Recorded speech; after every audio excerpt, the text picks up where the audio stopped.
Hello and welcome. This is Tiger Vision. We are Duval. Happy to be back in the building. Mondre Allen here with Coach. Coach Huff, how you doing, man? Uh, Glad to be back home.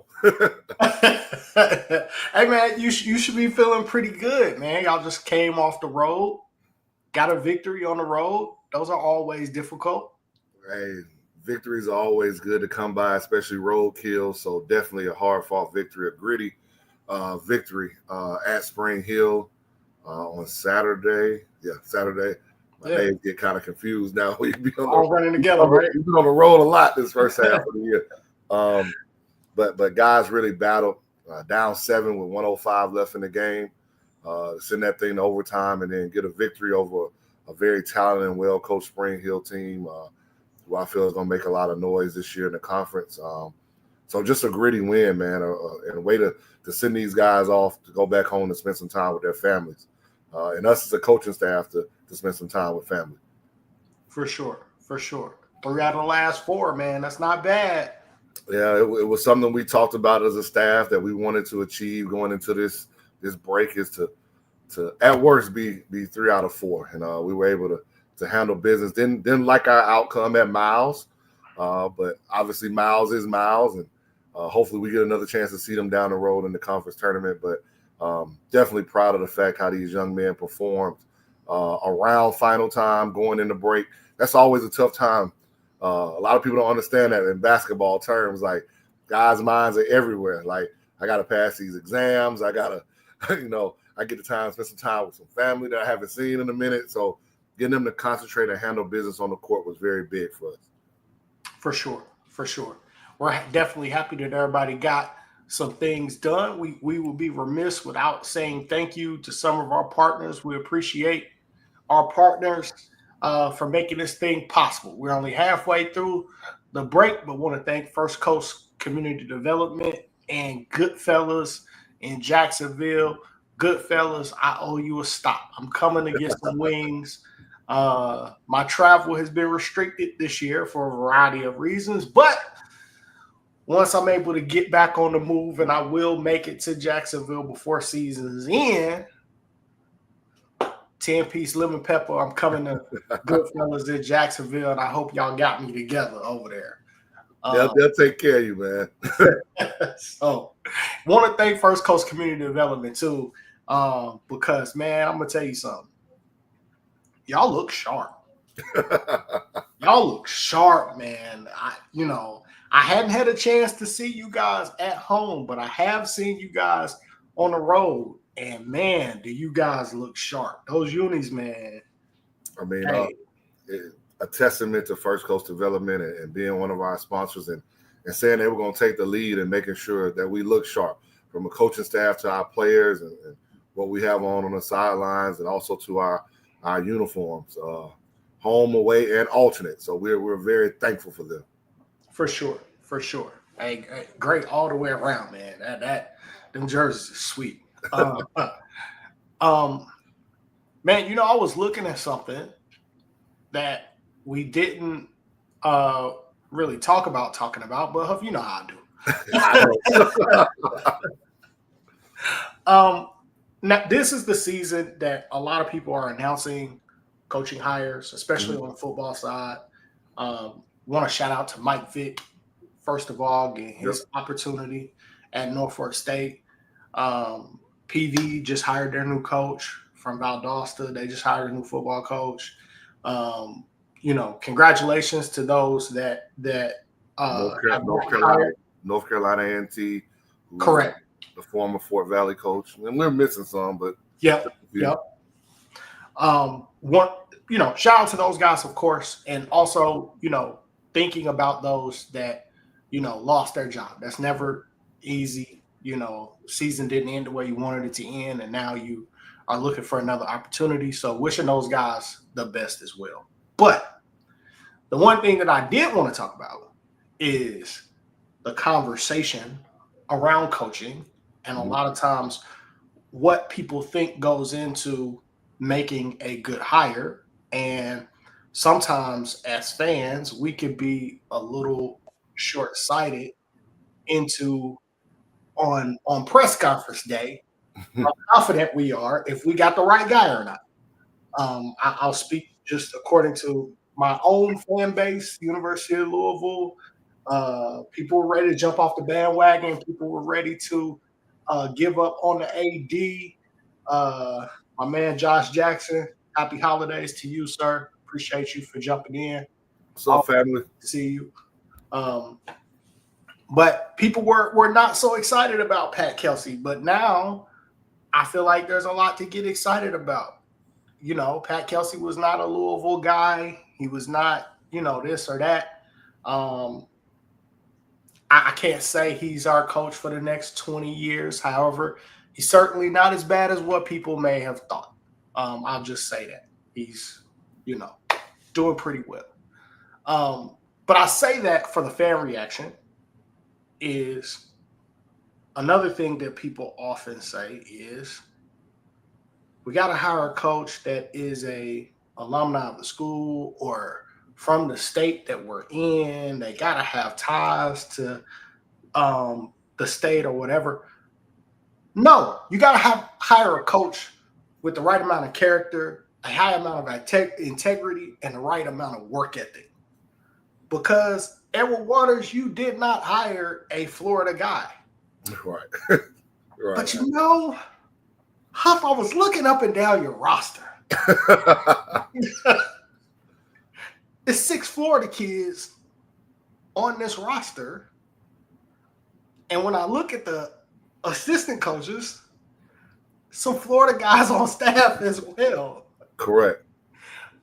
Talk about perception versus reality in that respect when it comes to, because you've drawn some boundaries around the state of Florida and you've competed, whether it's recruiting Florida kids and making sure Florida matters. You didn't just take your Georgia roots or your South Carolina experience and say, who cares about Florida?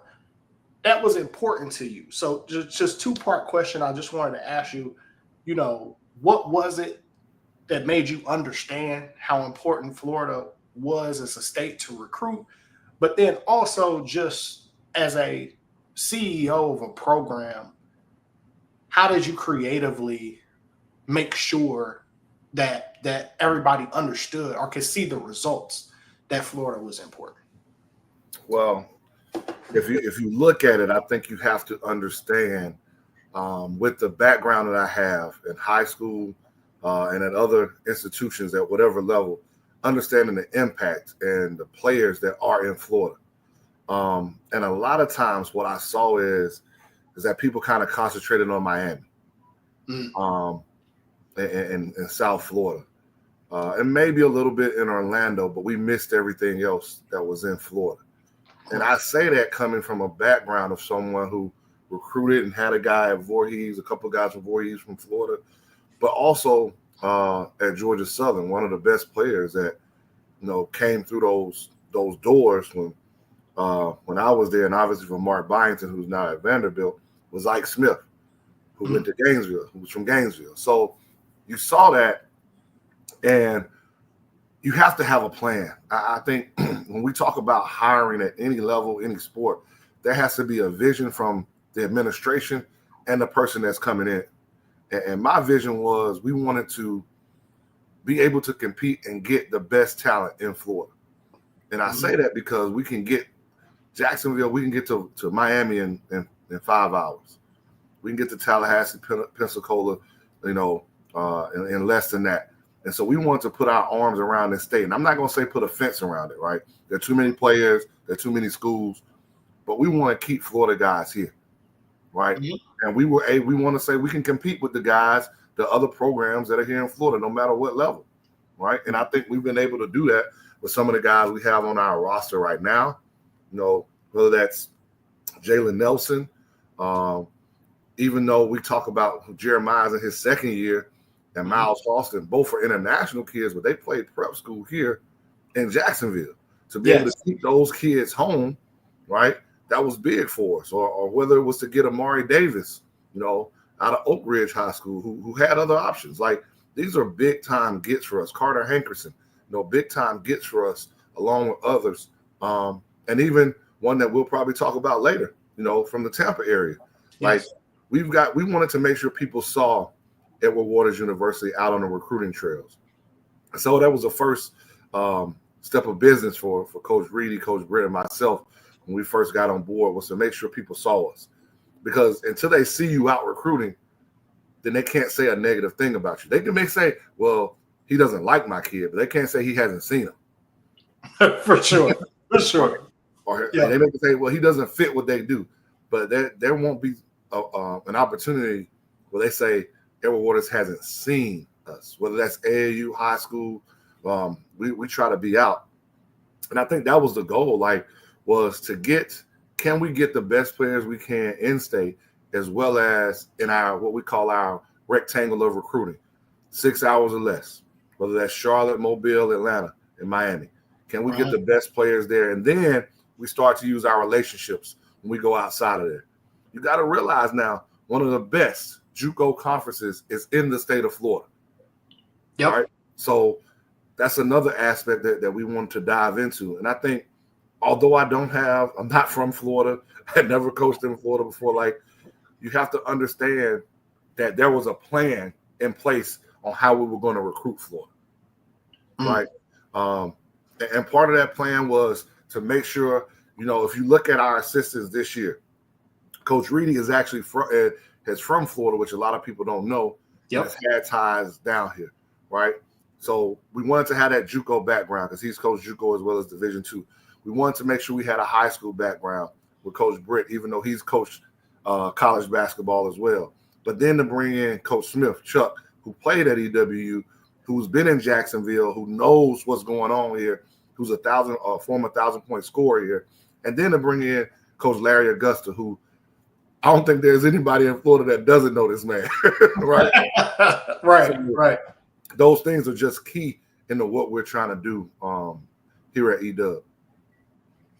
Certainly a plan well executed. When I looked up and down the roster, I Florida, Jacoby Williams returning back home to Jacksonville. Had to get him back home. And people don't understand sometimes how tough that is. Yes. You and I have been in Atlanta. I think sometimes we look at it as an easy sell. Oh, let's get guys to come back home to Atlanta. That's different. Yes. So to get people to come back home to Jacksonville, getting Jacoby to do that was huge for us. Yes. Very huge for our program.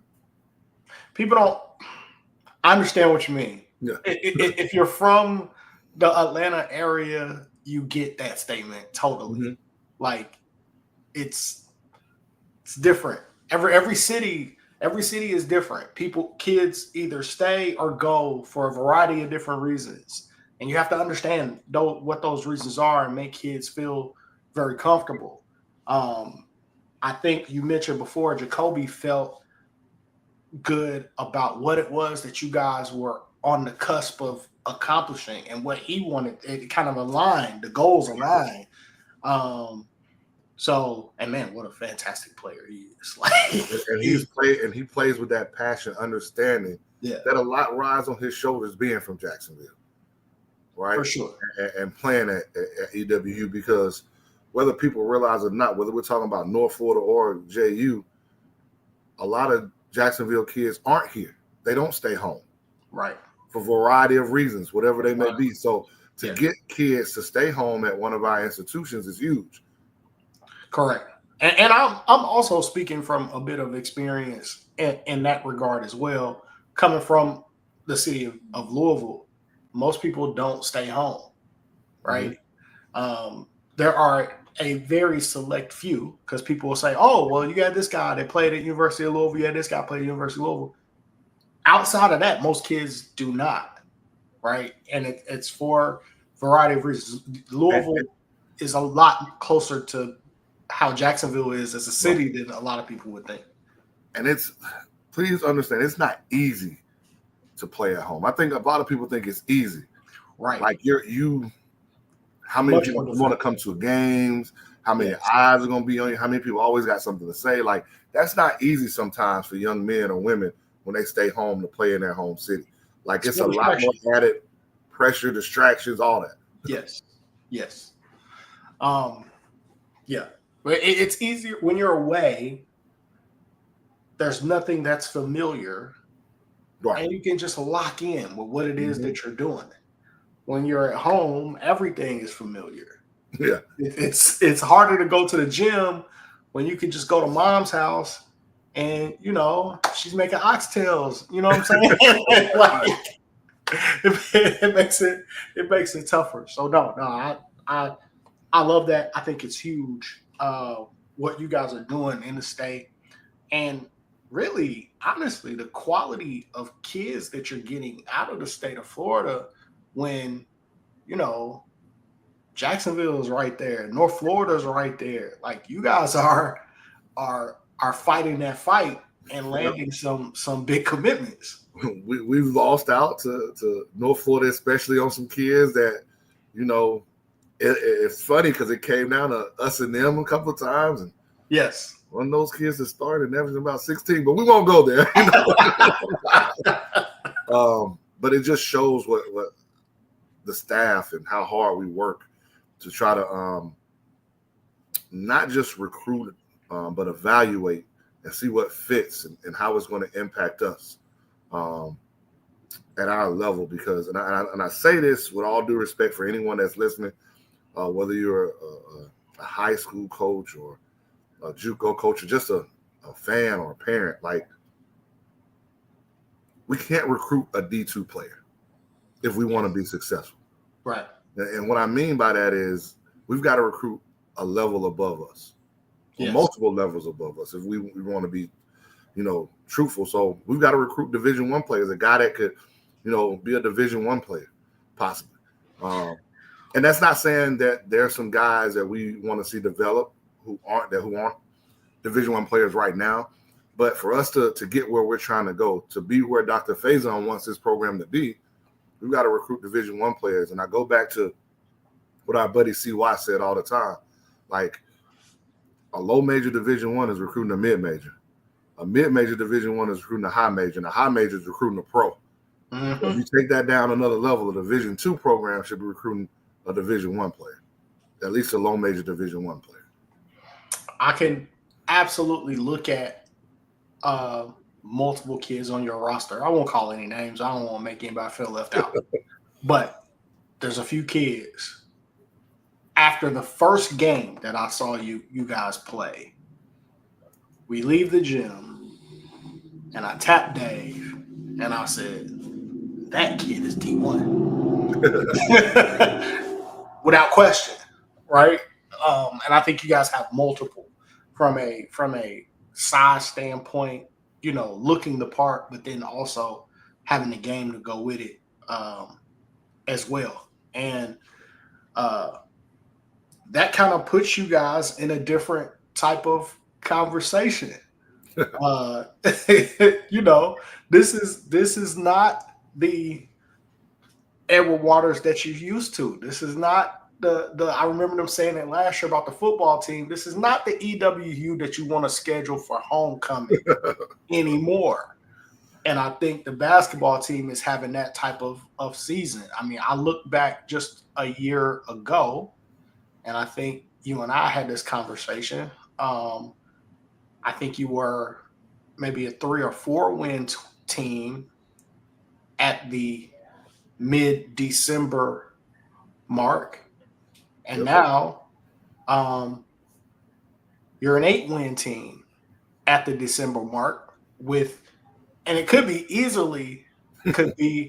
10 or 11 wins. I mean, you're within a basket, right? Mm-hmm. Really bad calls. Away from being a 10 or 11 win team at this point in the season. Tell me so far, I guess if we call this the midpoint, right, what have you learned about this group, staff included? We are ever evolving. I will say that. And what I mean by that is on any given night, you could have someone who's leading us if you want to look at points. But we've got multiple guys who impact winning up and down our roster. The games that you were able to see, I give you an example. RJ Nord was very impactful in those games, right? You come here and you may see a Trevino Glover impact the game and make big shots. You may see Joseph Womack. You may see Miles Austin. You may see Cyrus Noel, who's come on a lot stronger lately. You see Prince David. You see Amari Floyd, Christian Ford, Jacoby Williams, Jeremiah Carte. I can go down this roster and tell you guys who have made impacts. And what that means is that we're versatile. We can play multiple styles and ways, and we really like that as a staff. We thought last year if we couldn't turn you over and play at a high octane tempo, then we were going to struggle, especially if we weren't making shots. And if you go back and look, we weren't able to grind games out. And I think that's been a little bit different for us this year, even though our offense has been even better this year. Yep. But I think a lot goes to our ability to rebound and our ability to guard. And those are two things that we really hang our hat on. I don't know if this stat or these stats have ever been possible. I don't know, but I just know right now where we currently stand, being top 40 in the nation in field goal defense is really huge for us. Holding teams to just under 41% from the field, being top 40 in rebounds per game. We struggled last year. Yes. Getting stops. Like we could get a stop, but we couldn't get the rebound. So that's really huge for us. And because of those two things, we're guarding and now we're able to get stops. It puts us in the top 40 of fast break points. And when we say top 40, we don't mean SIAC, we don't mean HBCU. We're talking all of D2 across the United States of America. And so that's really huge for us in those three categories. There's some other categories right on the cusp, maybe a little under the top 50 that we want to get, better at. But I think that's a testament to these young men. And while we're 8-5 and 4-2 in the conference, and I think I told you this the other day, we've only had 2 games where we've had our full roster. Injury here, a sprained ankle here, a concussion here, whatever it may be. Ironically, we're 2-0 in those 2 games. When we have our full assortment of guys, you may not see a guy that's playing 30 minutes a game, right? But you'll see a bunch of guys in different positions, different roles on any given night. And we really like that. And I think as we put this team together, it's why we scheduled the way that we did, because we feel we have an opportunity to do something.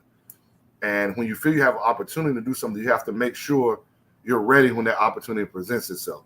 So you've got to play the different styles. Like if you talk about Spring Hill, Flagler, USC, Beaufort, Rollins, I know those 4. Like you're talking about 4 of the top offenses in the nation and 4 of the top 3-point shooting offenses in the nation. Like, and what we were been able to do in 3 out of those 4 games has been huge. For sure. Guys are absolutely getting it done. I got to admit something, Huff. You said something when you started and when you first took this job. And most of the time, me being the early adopter that I am most of the time, I am all for it. Yep, this is what we're going to do. Right? Marching right down the hill. No questions asked. But you said something in your opening press conference that you were here not just to compete in the SIAC, but to compete nationally and go and try to win a national title. And I was like, whew. Right? Yes, but whew. Man, you can see that being built. Watching this team play, you can see that being built. The style of play, being able to play inside, being able to play outside, being able to win in different ways, and the level of talent, the elevation of talent. Um, and again, nothing against last year's team. That might have been one of the gutsiest teams that I've ever had the opportunity to watch. Um, but wow, a jump in talent from last year's team to this year's team. And it's like, yo, do they make the same leap in in year three? Then yeah, I mean, shoot, why not line them up, line anybody up at that point? Well, I think this team still has a ways to go. We're still learning one another. You know, you're talking about a bunch of new guys. Then you talk about not having a full complement of everybody all the time. So we're still learning each other. We're still, getting the little kinks out of our game and understanding our roles still. And we've had 4 opportunities where I think they're season-changing opportunities, right? Already this year. And here's what I mean by that. Like, I think those first 2 games, playing the 2 Sunshine State teams, Florida Tech and Rollins, you beat Florida Tech, and then you're up big on Rollins, and they make the comeback, and you go to overtime, and you pick up a dub, right? That's changes the mindset of guys of what we can become, right? And then you have, you start out 3-0, and then you have that heartbreaking mishap at Clayton State, which probably carries over to the next night of losing by 3 to Columbus State, and they're taking nothing away from them. They've only lost 1 game all year. How do you respond to that? Right? Yep. And then,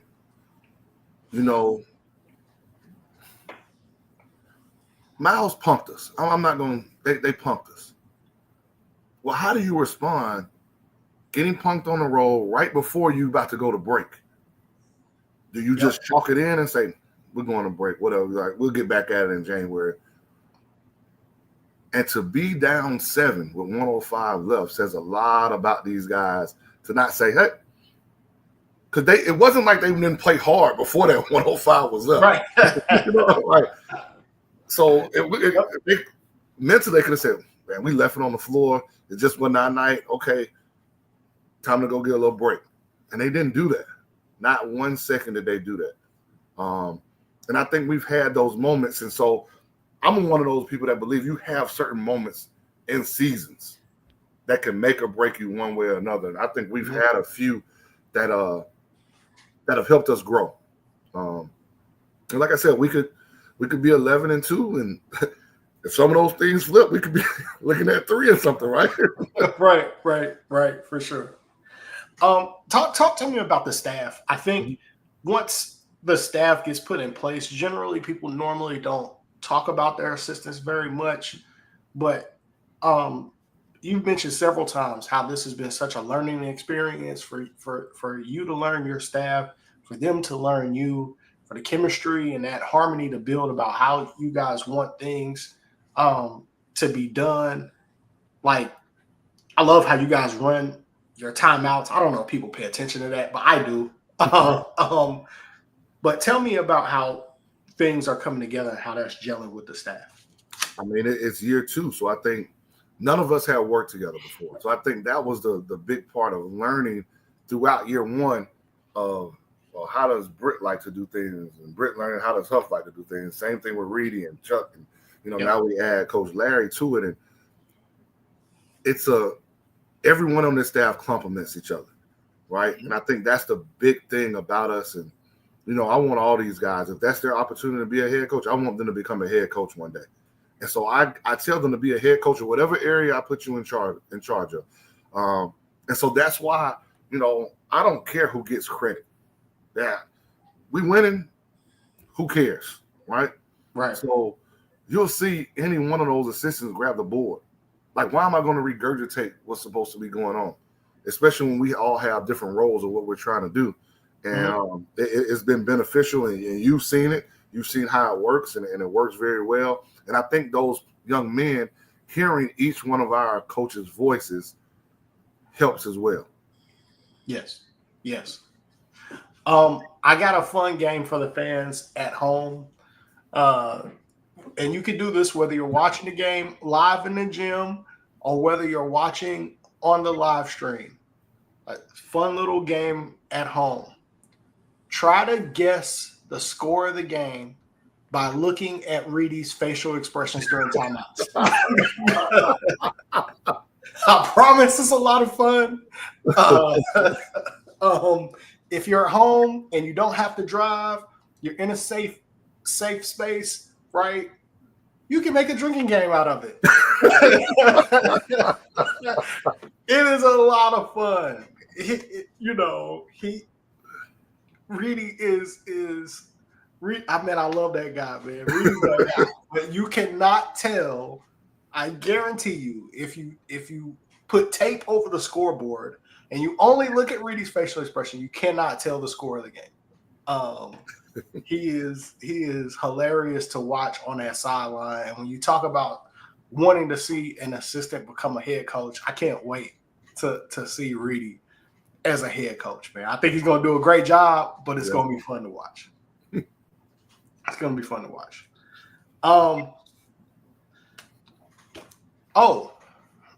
We got to keep the main thing the main thing. We do. And I wouldn't feel right if this didn't get a lot of love, because this right here is so important and often gets forgotten in college sports. And I feel like we're on the cusp of seeing this go away altogether. But I won't let it die. We are ecstatic about this right here. Once again, been able to go into another semester having over a 3.0 GPA, a 3.23. And it says a lot, especially having a lot of new guys. It says a lot about them as young men, understanding what the vision of this program is to leave a legacy and to be successful on the court, in the classroom, and in the community. And so I think that's really important. And I want to just, shout out two guys that had a 4.0 this semester. Cyrus Hugert Newell and our guy Gabe Guilford for 4.0s this semester.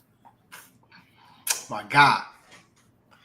Hey, man, it's in the days and times of college basketball and the transfer portal and all of this, we don't talk enough about GPAs and getting your degree and credits and your major, and all of this stuff is not discussed as much as it should be. So I'm appreciative that you always keep academics at the forefront and make sure that people remember that these are student athletes. I never want to see that student word go away, because in the days of NIL, I feel like we are creeping more and more towards professionalism. It's really scary. Not just NIL, but if what just happened this week becomes a reality, Yes, it can go one or two ways. But the bad side of it won't be good for the student part of it. Yes.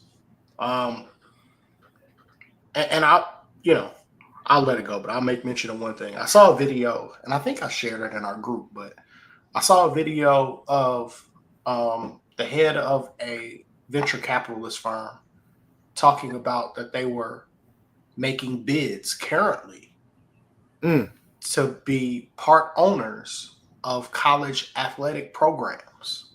Yeah. That for $50-60 million that they were going to own 49% of the team. And me and Dave had a conversation, and my comment to Dave was, listen, everything is not meant to run like a business. I want to see these young men get educated. We can't put education in the backseat. I'm proud of our guys. Gabe, I'm so proud of you, man. You have no idea how many conversations we have about you, man. I am so proud of how hard you're working and what you're doing academically. But Huff, also proud of you and the staff of making sure student stays first in student athlete.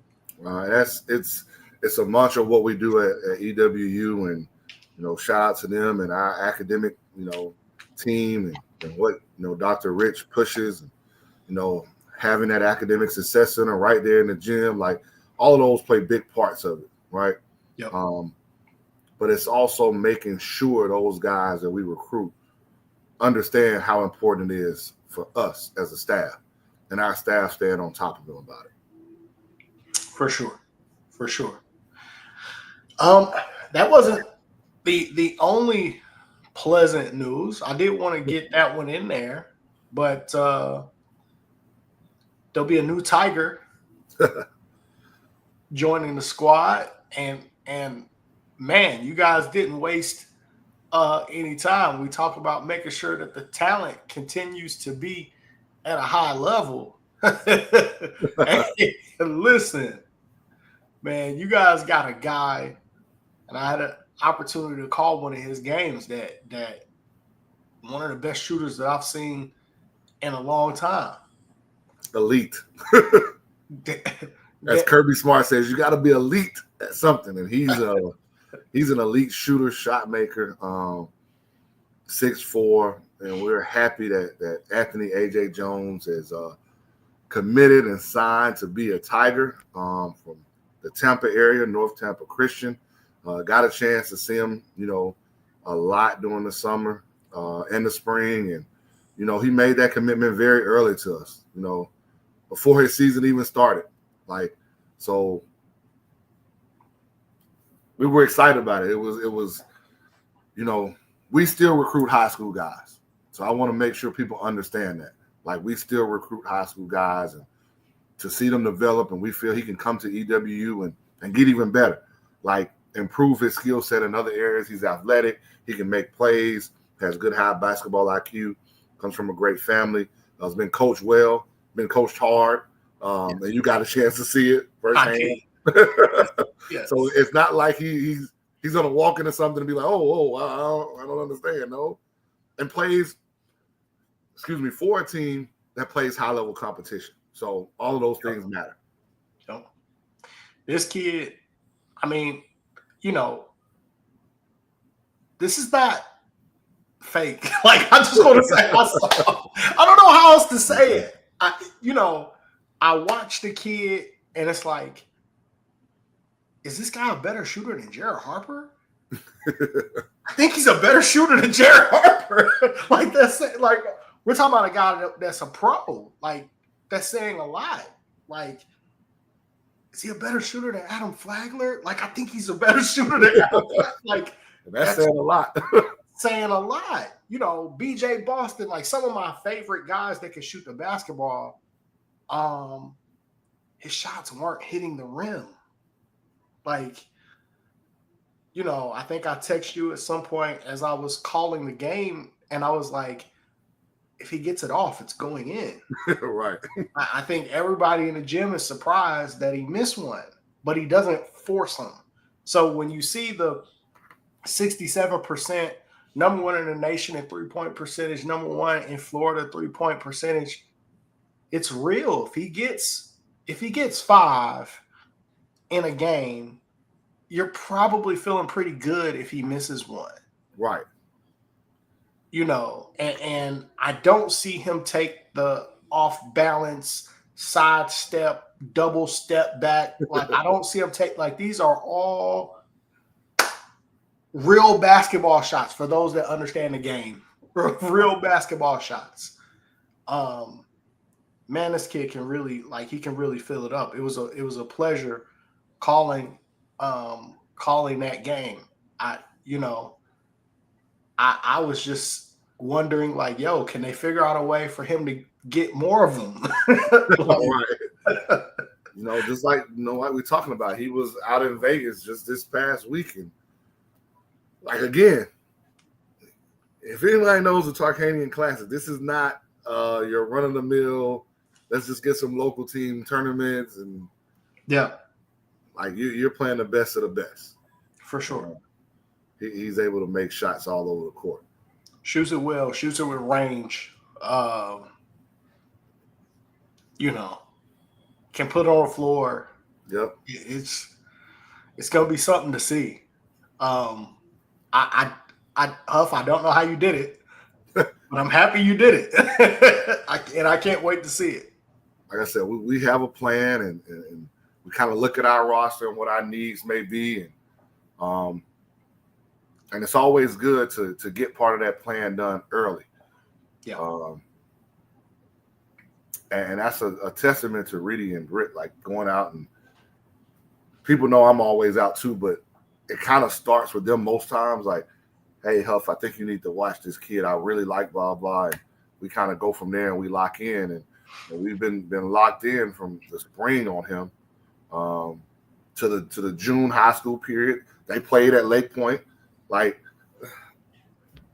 yes, this is about Edward Waters, but I'm always trying to help parents and kids. Like, you got to be playing at events where college coaches are going to be there.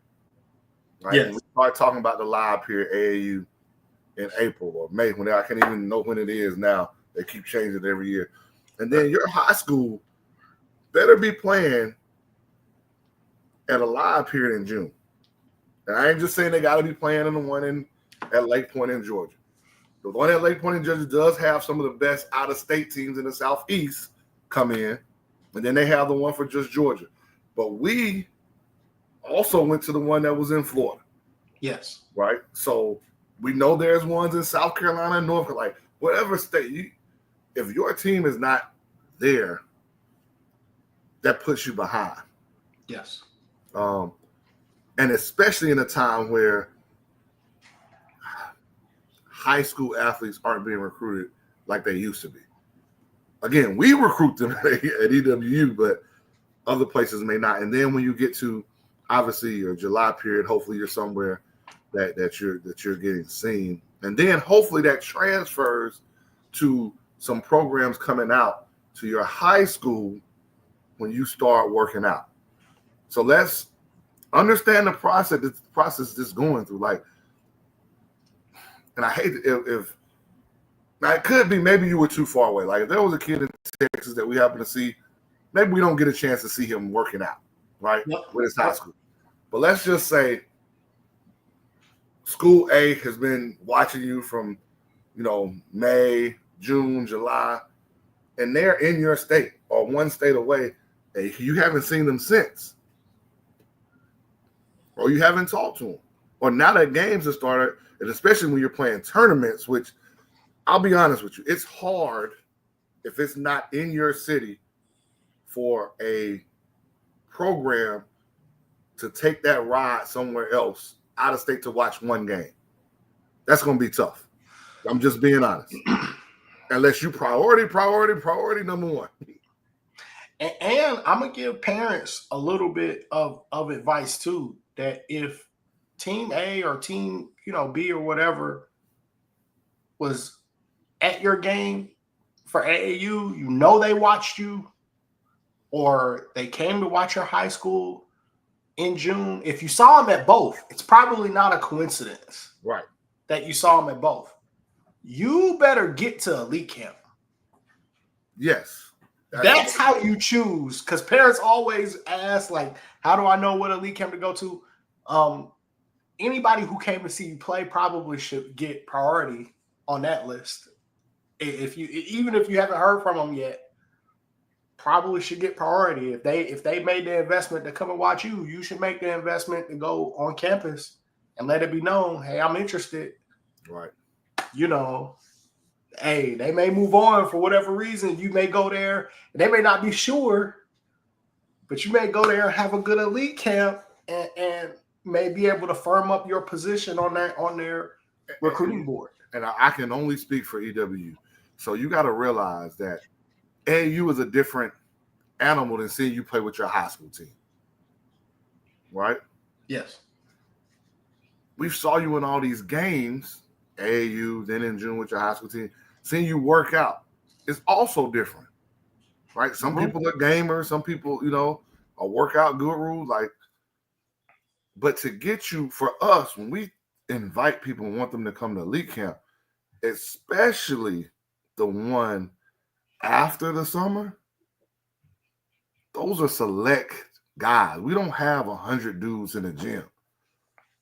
Like, we're trying to see, okay, we saw this kid. We don't know exactly yet, but let's match him up versus this kid to see where we stand now. Yep. So I think that's a great point that you're trying to make. And we the elephant that's in the room that you have to understand right now, high school players and parents and high school coaches and AAU coaches. With the transfer portal and with this legislation that could happen, like, there's going to be a serious holding pattern. Yes. Serious. And it doesn't mean that this college coach doesn't like your son or daughter. Uh-huh.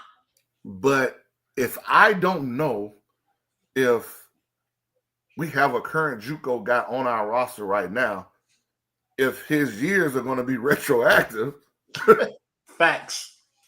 Or if there's a JUCO guy we're recruiting right now who now may have 4 years, like, which puts him in the same boat that you're in. Facts. Like, there's a holding pattern. Yes. For those that don't know, what Huff is referencing is that there was a court case, and everything is not final. So don't take this and run with it, because people are running and creating all kinds of crazy scenarios. They're creating trouble. And it just, all of that, we all got to kind of pump the brakes, right? But what we do know is there was a young man who was a football player who sued the NCAA because, I can't say because, the ruling, he won his lawsuit or his injunction. We'll probably see an appeal or something to come from the NCAA, but so far what happened is he won the lawsuit right as of today, and the outcome is that his JUCO years would not count against his NCAA years, right? So that would mean that that's 2 extra years that he would get to play in the NCAA. That caused a huge firestorm because, like Huff was saying, what happens with the rules at that point?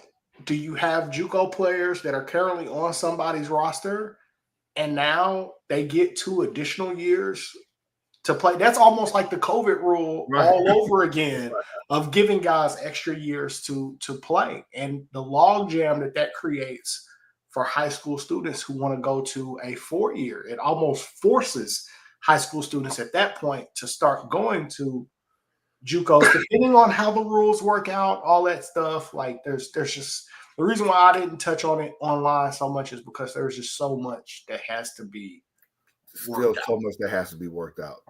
Has to be worked out. But that is the ruling that we're alluding to. And depending on how that goes, there could be an impact to high school kids. So pack your patience. Now is not the time to not answer your phone or not text coaches back. Well, here's another. There could be a school that was probably at the point of sending you that paper so you can sign. Yes. And now they can't do, I shouldn't say they can't, but they're hard pressed to do that, not knowing, because they don't want to be put in a position where they thought they had a scholarship. And they don't. Yes. And they don't. Yes. Because they're going to have to do right by the kid that's on their roster. Exactly. Yes. So it's not personal. No, it's not. Yeah, so, yeah, there's a lot of situations that could, and we don't know if that rule will be retroactive to current kids who are on rosters, or if it's just going to be moving forward for JUCO kids that are currently in JUCO. Nobody knows how that rule, correct, what the details of it are going to be. And we may not know until spring, to be honest with you. If then, right. Maybe, right? If the NCAA fights back in court, I don't know. And then parents also understand that we don't just go recruit any and everybody. Most coaches and teams, you have to be a fit and a positional fit. Yes. So again, just because they signed, you may say, well, they signed this other kid. Well, that kid, they may know that whoever position that is done. Like he's gonna graduate, he or she's gonna graduate. He didn't never win the JUCO. Like so it doesn't matter with him. But the position they were recruiting your son for is in limbo because the person in front of them may have played JUCO. Maybe there's some holdup now. Like you got to realize there are still people fighting who are playing right now. Some COVID year stuff. Yes. Do I have one more year? Do I not have one more year? Like, and especially if they ever play NAI. See, people are missing that point. Like, there's a we can do a whole nother show on that, but there are so many because we know kids that filed for mental health waivers and may or may not have gotten it. All kind of medical red shirts. Yes, like there's all kinds of stuff that kids do not see. And I'll tell people what I tell my own kid when these conversations about, well, they just signed this kid or they just signed that kid. You have no idea what that kid was willing to sign up for. At our level,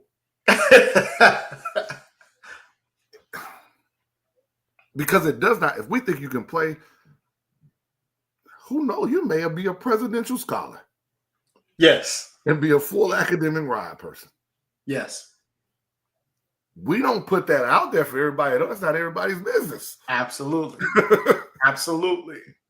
But people don't realize that, and I'll just say this because this is the conversation that I had with my own kid. The presidential scholar that doesn't cost the program any money, that also says, I'm willing to redshirt year one. I'm willing to work and get it out the mud. I'm willing to do, like, you don't know what that person was willing, because not every kid, if we're being honest, especially I'm trying to talk to parents right now, will your son really be happy during that red shirt year? Is he prepared? To practice and not play, to not travel. Different type of dog. You got to be a different type of dog to do that. But you still go hold to the same standard as everybody else. As everybody else. Yes. Yes. Yes. Not everybody can handle it. Not everybody's ego can handle it. I've seen a lot of guys, though, come out and be super successful. And if we keep in the main thing, if you want a chance to still have your eligibility while you're working on your master's degree. Anyway, I'll make it plainer. Amari Floyd redshirted his first year of Voorhees, but hey. Yeah, most of y'all high school kids ain't nowhere near good as him. that boy 6'6", about 225, shoot the ball, jump out the gym, y'all crazy. But anyway. Amari Floyd, I appreciate your game, bro. I really do. I really do. But Coach, I want to talk about the rest of the schedule. Okay. Let's go talk about the schedule for the rest of the way out. Got an upcoming game versus Tuskegee. Then you back on the road. Valley, Albany State. Albany, who's had some big wins this year. Then you get to come back home and get Morehouse and Clark back. Oh, my goodness. Morehouse, Clark, then on the road at Benedict. Good grief.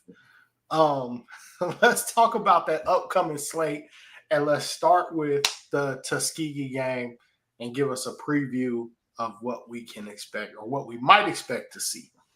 Well, I mean, Tuskegee is another one. If you really go look at their schedule, they've had some big wins, some tough losses. Like, it's going to be a slugfest. Like, Coach Taylor does a great job.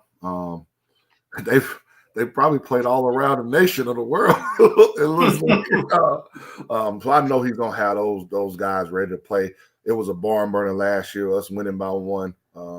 So I know it's going to be tough, and then you talk about having to go on the road to face Fort Valley, my former boss Montez Robinson. I'm sorry. So I know that's going to be tough, and then Albany has like very talented, two really good guards in the backcourt. Deshaun Aldridge, who's an Allen transfer, who transferred to them, who's actually a Jacksonville native, and then obviously Shakir Poteet, who was all conference player from them last year. So those two guards are going to be tough to handle.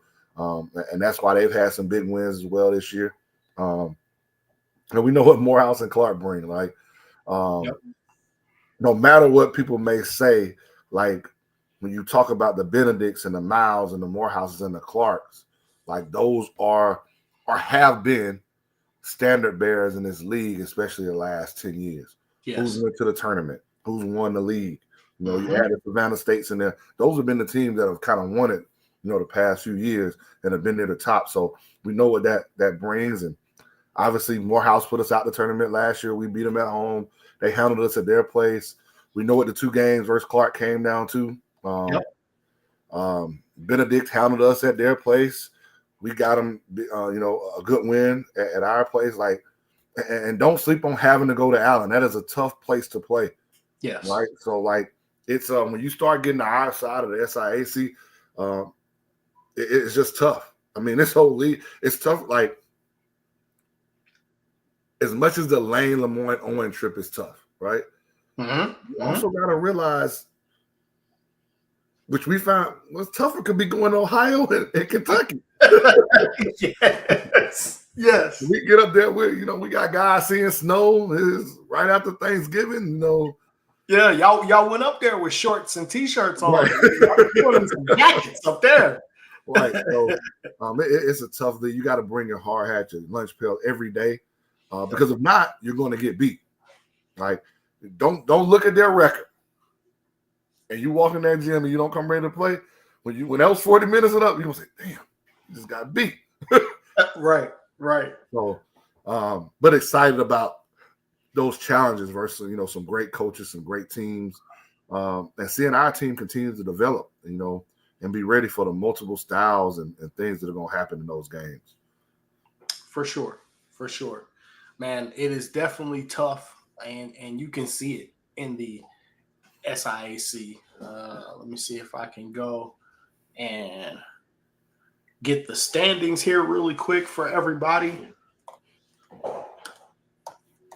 before we get out of here. Let's see.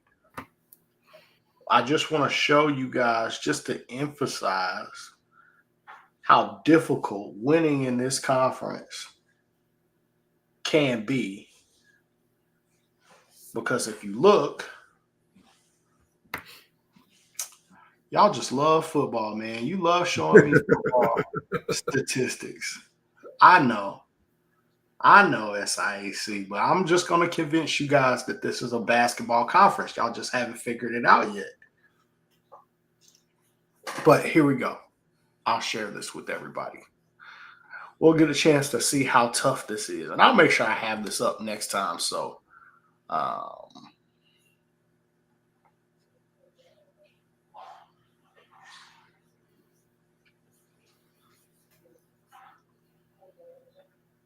yeah.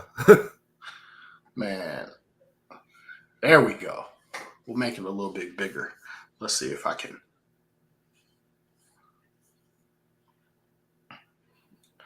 Yeah.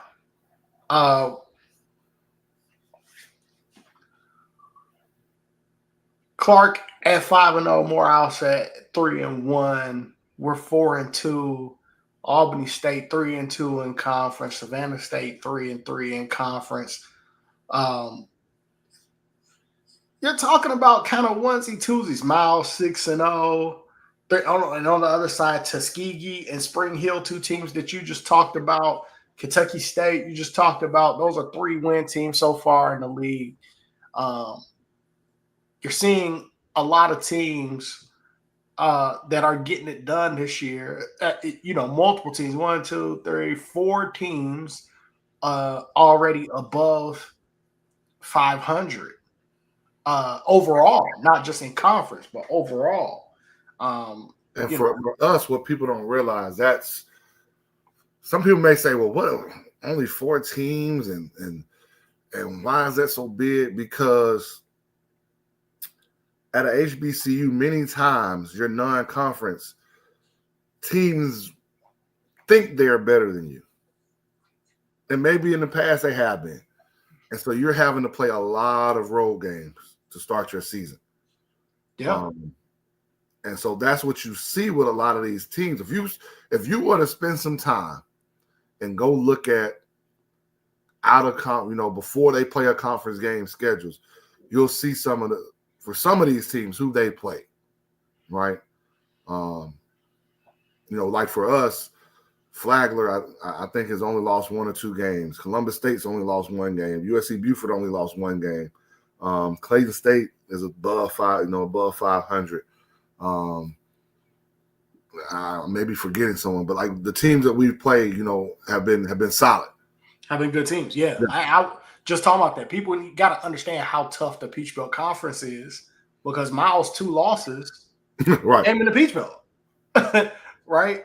A few of your losses when you talk about USC Buford, Columbus State, who you mentioned only lost 1 game all year. Clayton State. Those are 3 Peach Belt teams. Yeah. And then we beat a Peach Belt team in Flagler. Right. So like that is a top tier conference. We talk about the Peach Belt Conference, who had a team in the Elite 8 or the Final 4 this year with North Georgia. Yep. And then you talk about, Augusta's played for the national championship out that league. Lander has been there. USC Aiken has been there. Like, I know they sent either 3 or 4 to the conference tourney last year. That's a tough league. So when you look at the SIAC, and we're talking about super close games, like we're talking about your loss to Columbus State and Miles' loss to Columbus State, super close games, right? With teams that play in a loaded conference as well. So super competitive basketball. Or if you're talking about, teams that have played Sunshine State conferences, a conference that's the Nova, who obviously wins the championship, and Florida Southern and the Berries and the Lens and the Rollins and the Palm Beach Atlantic, who's had a good last couple of years. Like, those are a quality conference, quality teams. Like I watched Florida Tech, who we beat the first game of the year, give JU all they could handle, like around final exam time. Like, and me and Coach Mincy talked about it. Like, whew. rough.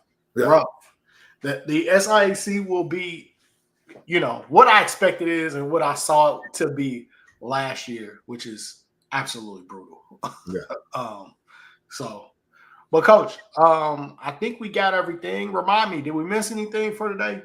Haven't missed anything. Just want to shout out to Coach Jackson and the women Lady Tigers. He started his career at EWU off well. I believe they're tied for the top of the conference on that side. I think they've only lost to 2 teams, Central and Miles in conference, but he's doing a great job getting those ladies on board and playing well. Good stuff. Well, we certainly appreciate everybody locking in with us today, tuning in. It's certainly been a pleasure. This was episode 23 of Tiger Vision. We are Duval, and until next time, so long and God bless.